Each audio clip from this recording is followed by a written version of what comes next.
Ô Lincoln, e vem cá, quantos anos você tem? Como é que você vai parar nesse mundo aí todo? Legal. Eu tenho 29 anos, empreendo aí, estava falando com você, né, desde os 22, se eu não me engano.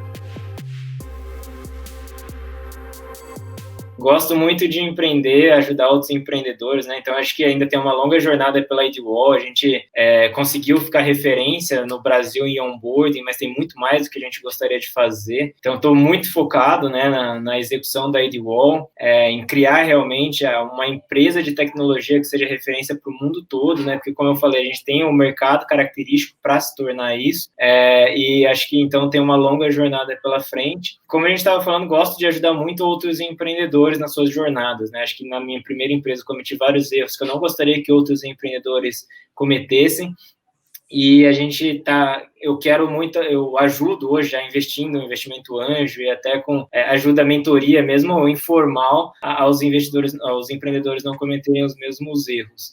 E acho que em relação à empresa, tem muita coisa que a gente quer realizar ainda dentro e fora do Brasil, e a gente acabou de lançar um aplicativo, por exemplo, que é B2C. Então, a gente criou uma carteira de identidade digital, onde a gente valida todos os seus documentos uma única vez e correlaciona com a sua identidade, né, com a sua face. E se você quiser reutilizar esses documentos, você pode. Então, vira uma espécie de login com o Facebook, né? Incrível. Só que para processos de abertura de conta, de pedir empréstimo, seguros e etc.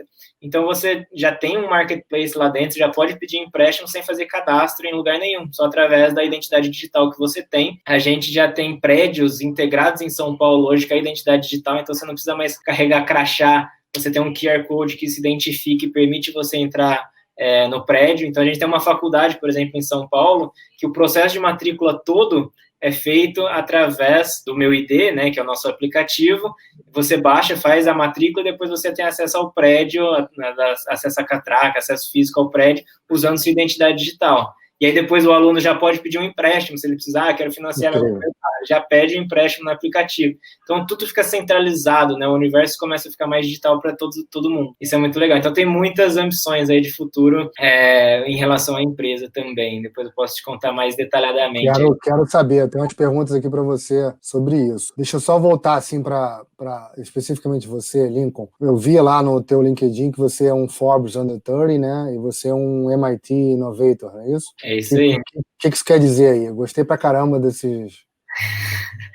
Eu acho que isso quer dizer que a gente consegue, né? Não só eu sou o símbolo disso, né? Mas eu acho que nós, como empresa aí de boa, a gente consegue resolver problemas que sejam reais de mercado e gerar inovação. E inovação é uma palavra bonita para quem consegue resolver problema, né? Quem encontra formas melhores de resolver problema. Então, ser um MIT Innovator Under 35, ser um Forbes Under 30 aí, eu acho que ele representa que, de alguma forma, a gente conseguiu criar uma empresa que consiga resolver problemas reais do Brasil e que isso tem tido um impacto real nas pessoas, né, lá na ponta final.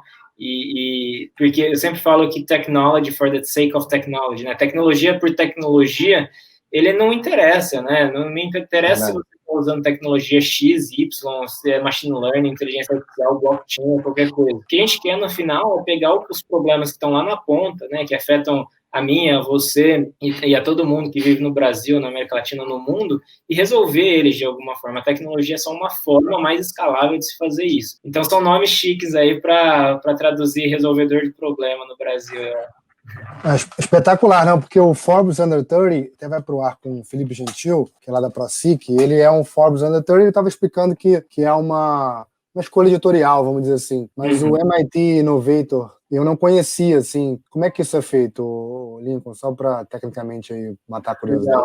Normalmente ou você é convidado a se aplicar ou você aplica, né, então alguém recomenda ou alguém ouve falar de você, e aí você tem que falar de como você resolve o problema naquele lugar específico, né? Então é por região.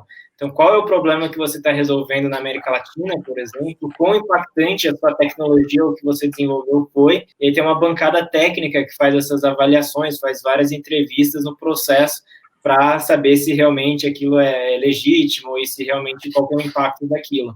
Então, é feito dessa forma também. E também tem o Empreendedor Endeavor, que eu acho que é bem significativo, que também é uma bancada internacional, né, que é o mundo todo avalia o seu negócio para saber se ele tem um impacto global, se você está agregando de alguma forma para aquele ecossistema.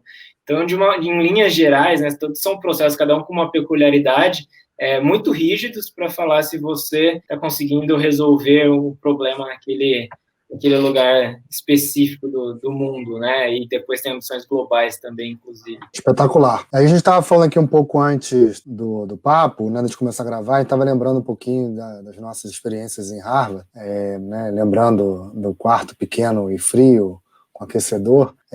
Eu queria que, assim, até que você falasse um pouquinho, Lincoln, explicasse, assim, o que você viu das suas experiências nesses mundos mais conservadores, assim, como isso te agrega, como isso pode te agregar na tua visão das coisas? Eu acho que eu vim do mundo de tecnologia, né? Eu comecei a programar com 12, 13 anos, com 17 entrei na Unicamp para fazer computação, ainda enquanto na minha primeira experiência eu já estava fazendo projetos paralelos, né? Eu sempre fui meio que empreendedor por natureza, ainda no mercado de jogos, antes da faculdade, eu já fazia meus servidores, né, de jogos alternativos que o pessoal jogava. Claro, o jogo? Eu tinha um de Mu Online e tinha um de Counter-Strike também. A gente deve ter se esbarrado em algum servidor por aí. Com certeza. Então, eu fazia esses servidores e para fazer você tinha que aprender programação e etc. Então, eu sempre fui muito relacionado com tecnologia, com empreendedorismo, etc. E aí, né, agora, como executivo de uma startup que eu criei, que tem 150 pessoas e que tem uma expectativa muito grande de crescimento, eu me vi tendo que fazer algumas coisas que eu não estava tão acostumado. Então, eu sempre fui um maker, né, sempre fui o criador, sempre fui o cara que estava com a mão na massa ali.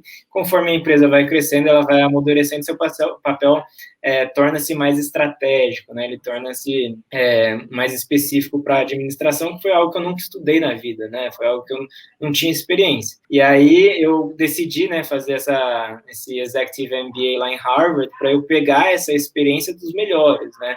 Então eu queria saber, eu queria descobrir como era ter uma empresa de 5.000 pessoas, que tipo de cuidados a gente tinha que ter, desde contabilmente, administrativamente, em relação à cultura, estudar esses cases que a gente estava conversando, né, de empresas bem-sucedidas que muitas vezes começaram como a gente. E lá eu tive bastante disso, né, desde um aprendizado teórico, né, de micro, macroeconomia, administração e etc., até as discussões práticas dos cases lá que foram muito importantes. Então eu queria uma educação um pouco mais específica em relação a administração teórica e prática de empresas grandes, né? E foi um pouco do que eu encontrei lá, que eu acho que agregou bastante, assim, nessa forma de discutir os cases, de você colocar pontos de vista diferentes. Muitas vezes você tem que fazer no seu board, né? Muitas vezes você tem que fazer numa negociação com um cliente estratégico. Eu achei que isso foi muito, muito valioso e me ajudou bastante, assim. Legal. O Lincoln, e eu sei que você está aí, né? Você até falou também, ajudando, né, outros empreendedores, né? Seja com mentoria, seja com uma advisory, né, você sendo alguém que vai lá e ajuda, ou até, né, como investidor, como anjo, como aqui, como ali. Qual você acha que são as principais dores hoje do empreendedor mais novo? Legal. Eu acho que depende do tipo de empreendedor, né? Tem muita gente hoje que me procura que não é da área técnica e quer fazer uma solução técnica, né? Quem tem uma startup que tem um core de tecnologia, tem uma ideia, tem algum piloto, quer colocar em prática e não encontra pessoas para ajudá-las no projeto ou não consegue desenvolver sozinho. Então, normalmente o que eu falo, né, e até uma máxima lá da 500, que é um dos nossos investidores, que fala que você tem que ter um hacker, um hipster e um hustler, né, na operação no início para te ajudar, mesmo que não sejam co-founders, né, mas você precisa ter um cara que entenda de computação, um cara que corra atrás dos negócios para fazer acontecer, e um cara que entenda um pouco mais de produto, distribuição e etc., para te ajudar nesse momento inicial, né, que você precisa ser multitarefa, multiconhecimento ali. Então, eu acho que uma das dificuldades maiores é como colocar a primeira versão, né, do MVP no ar. Depois, né, a partir do momento que você já colocou, está tendo alguma tração, quer dizer, se colocou no ar, a segunda dificuldade é como ter alguma tração, como você arrumar os 10 primeiros clientes que vão amar a sua solução. e aí está falando um pouco mais de distribuição early stage, né, antecipada ali no começo da empresa. Depois você provavelmente, né, dependendo do estilo de empresa que você quer criar, você vai querer passar por rodadas de investimento para conseguir escalar, né? Então eu criei um produto que as pessoas gostam, e agora eu quero desenvolver muito mais coisas para esse produto também e aumentar o número de pessoas que conheçam esse produto. Então, para isso você vai precisar muitas vezes, né, de investimento, e aí eu ajudo também os investidores a encontrar investidores anjos, né, encontrar fundos de investimento que queiram investir nas suas empresas, como criar um pitch deck, né, como você vai vender sua ideia para os investidores, e depois também como você vai estruturar os direitos que os investidores vão ter, né, que são outras dificuldades que vão surgindo depois que você já conseguiu vender a ideia para os investidores. E depois, né, que você passou desses primeiros níveis, tem a dor do crescimento, né, então, legal, agora eu criei um produto que as pessoas gostam, descobri meus canais de distribuição, conseguir investidores para colocar mais dinheiro e distribuir isso de uma forma mais rápida, e agora começo a ter conflitos e problemas na minha empresa, porque antes era todo mundo numa mesa, todo mundo se conhecia, agora a gente está em 5 andares diferentes, a gente tem 150 pessoas na empresa, e começam a surgir problemas, e aí eu tenho vários aprendizados, né, da IDWall, que eu posso ajudá-los também. Então, normalmente é nesses vários estágios que eu ajudo as empresas, e muitas vezes eu sou o primeiro investidor anjo ali que ajuda a empresa, acredita ali, né, coloca um pouco de dinheiro para ajudar a empresa a se manter por mais um tempo e trago outros investidores, né, que às vezes investem comigo ou que já investiram na minha empresa e que confiam no meu trabalho. Então, é um pouco dessa ajuda que eu dou para os empreendedores, eu acho que é extremamente importante, né, a gente estava conversando do ecossistema brasileiro, deles ter essa cultura de give back, né, de você retribuir ao ecossistema para que os empreendedores se desenvolvam e para que o ecossistema torne-se cada vez melhor, né? Então é um pouco do que eu tento contribuir aí, pessoal. Muito bom, muito bom. Eu acho que a gente estava até falando, né, a gente está chegando no momento mais amadurecido, né, do ecossistema, assim. Acho que é a primeira vez que a gente consegue ver um ambiente nacional comparável até ali como dos Estados Unidos, né, que a gente sempre admirou e sempre entendeu que era um ambiente legal para o empreendedorismo, e é ótimo ver gente mais nova, assim como você, já com essa mentalidade, com essa atuação aí. Lincoln, e aí sobre o futuro, cara? A IDWall já está com 150 funcionários, é isso? 150. E agora, o que você espera de duas coisas? Primeiro, o desafio da empresa, tá? Qual é a dor do momento? E também, o que a gente pode ver para o futuro com relação a essa questão do que se chama de confiança, né? O que a gente vai começar a ver de tendência? O que você pode antecipar aí? Legal. Eu acho que as duas coisas estão bem correlacionadas, né? Então, a gente está, como eu disse, né? O segundo país do mundo que mais perde com fraudes, a gente adiciona burocracias desnecessárias para corrigir essa fraude. Então, 84% dos brasileiros acreditam que o Brasil é um país burocrático e difícil de se fazer negócio. E óbvio, porque você coloca um monte de processos no meio para conseguir confiar nas pessoas, e esses processos normalmente não têm base tecnológica. E tem um negócio que chama Índice de Confiança Interpessoal no Brasil também, né? Nos países. É uma pesquisa que eles fazem para descobrir quanto que as pessoas confiam nas outras pessoas naquele determinado país. E hoje, menos de 7% dos brasileiros confiam nos brasileiros. A gente está abaixo do Zimbábue, por exemplo, nesse ranking.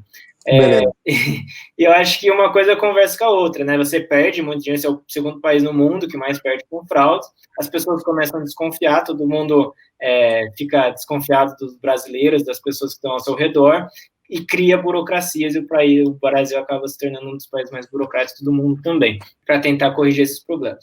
Então, esses 3 problemas que eu mencionei, eles ainda têm muita coisa para a gente desenvolver em cima deles, para a gente conseguir criar soluções que ajudem cada vez mais. Então, um dos exemplos que eu dei foi o meu ID, né? Eu coloco tudo num lugar só, eu ajudo as pessoas a protegerem a sua identidade, né? Compartilharem documentos de uma forma mais segura, com mais privacidade, inclusive respeitando todas as questões de LGPD e etc. E também, ao mesmo tempo, ajuda as empresas a reduzir o friction, né? Então, o atrito que a pessoa tem no momento de entrada naquela empresa. Hoje, a gente até fala, né, que muita gente tem uma conta num banco, mas não gosta necessariamente do serviço que é prestado por esse banco. Mas é muito difícil você fechar a conta nesse banco e abrir em outro. Então, a gente quer retirar essas barreiras. Para você fechar a conta num banco e abrir em outro, tem que ser muito fácil, né? Tem que ser simplesmente um clique. um clique para fechar e um clique para abrir, e você conseguir utilizar os dados, que inclusive aí entram as conversas de Open Banking, várias coisas legais que estão vindo por aí, para ajudar você a recuperar esse histórico e transmitir para outras instituições de uma forma muito rápida. Então, tem muita coisa legal para a gente fazer aqui no Brasil e no mundo como um todo. A gente está expandindo para outros países também. Em breve, a gente vai divulgar os países que a gente vai, que também tem dores muito próximas do Brasil. Como eu falei, uma vez que a gente criou tecnologias para o Brasil, a gente está pronto para ir para o mundo, porque são coisas muito parecidas. Em relação ao mercado, de uma forma geral, eu enxergo muitas possibilidades, assim, para a gente, né? Então, pensa que hoje, o que é o visto, né? Eu sempre brinco. Quando você está indo para os Estados Unidos, por que você precisa tirar um visto? Porque os Estados Unidos não sabem o que é Lincoln. E aí você precisa de um processo burocrático, ir até um lugar para falar quem você é, se você é confiável ou não, né?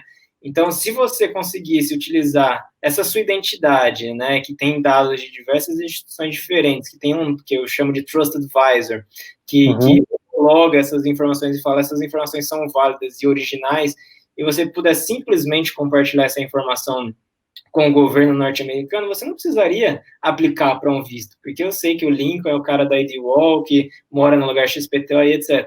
Então, imagina um mundo globalizado que você possa viajar para qualquer lugar utilizando a identidade do seu próprio país, né, e utilizando uma identidade digital única e interoperável.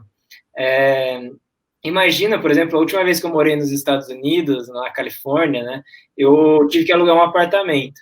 E eu precisei pagar 4 meses antecipado o aluguel, porque as pessoas não me conheciam, e não sabiam se eu ia pagar o aluguel ou não. Então, a forma deles criarem confiança é através do dinheiro, né? Eu preciso pagar para provar que eu sou confiável. E isso tira acesso de pessoas a esses tipos de serviços, de coisa.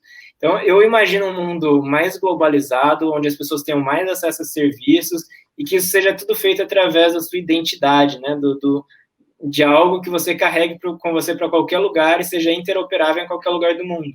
E acho que isso vai ajudar muito, não só o Brasil, mas vários países. Existe um estudo da McKinsey que fala que se o Brasil adotar uma identidade digital até 2030, a gente cresce 13% do nosso PIB. Agora pensa, quem conseguiu aumentar 13% do nosso PIB em 10 anos? Né? É muito difícil isso, né? Se a gente pega os históricos dos presidentes aí passados e atual, não dá, muito. Então, como a tecnologia, como nós, como empreendedores, podemos construir um país melhor e um mundo melhor, né? Então, eu penso muito isso como futuro, assim, para a gente que tem muitas possibilidades como essas. Maravilhoso mesmo. Agora, olha só, domingo, aliás, toda eleição, fala lá, vai ter eleição dia tal. Aí eu vou te falar o que eu faço, tá? Eu abro o meu closet, eu busco uma caixa lá em cima dele, que tá lá no final da prateleira, e eu pego lá os documentos, tem uma pasta gigantona, assim, de documento, eu vou lá, encontro o meu título de eleitor, que é um papelzinho assim, e aí guardo no bolso, aí vou até onde eu morava antigamente, vou lá no meu, onde era o meu clube, e vou lá votar. E aí, toda vez é a mesma coisa, eu fico morrendo de medo de ter perdido o papel, e aí eu tava na conversa com uns amigos outro dia, e eu falei assim, cara, beleza, perdeu o papel. Aí um deles falou que vota sem papel, que ele só apresentando a identidade ele vota. Pô, você deve ter alguma coisa aí, porque eu nunca vi isso. Mas aí eu comecei a falar com os caras, vem cá, isso é uma loucura, né? Como é que você não consegue apresentar alguma outra coisa que não uma coisa impressa para votar? Vocês acreditam que existe também espaço, ou até a própria ID-Wall, ela pode eventualmente entrar nesse tipo de coisa? Com certeza, tem, né? Eu acho que, por exemplo, o governo hoje tem 14 aplicativos relacionados à identidade. Acho que você nem conhece metade deles. Mas você está financiando o desenvolvimento deles, né? Como pessoa. E 0,4% de adoção da população. Por quê? Porque o que o governo tenta fazer muitas vezes é transpor o documento físico para o mundo digital. Então, não sei se você tem sua CNH digital, você já tentou criar um cadastro com a sua CNH digital? Você não consegue, você tem que tirar um print screen da tela, mandar aquela imagem para a ID-Wall processar e validar aquele documento. Então, assim, quando os governos, né, quando as pessoas estão pensando nesse tipo de problema, elas não conseguem pensar e nem conseguem inovar, né, porque é muito investimento em tecnologia, é muito investimento em desenvolvimento de mercado para criar uma tecnologia que realmente seja 100% interoperável entre todos os elementos. Então, tem N tentativas do governo para fazer isso, só que ainda, infelizmente, são muito mal sucedidas.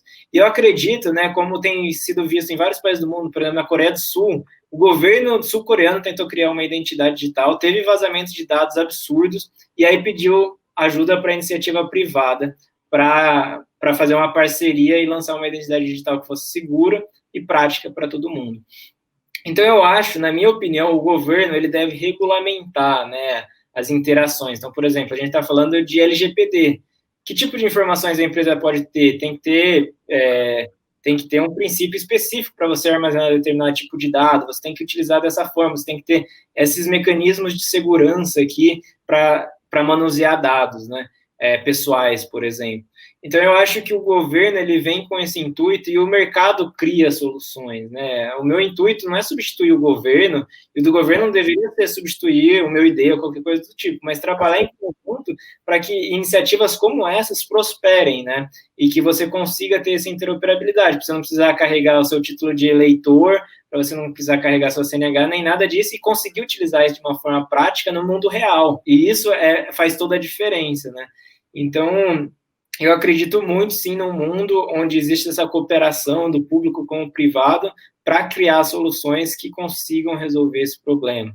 Hoje, o meu ID já é um grande sucesso, né? A gente já tem aí, acho que se não me engano, mais de 400 mil downloads e a gente nunca investiu um centavo em marketing. Então, as pessoas baixam os aplicativos por livre e espontânea vontade porque elas querem utilizar. E lá elas estão conseguindo.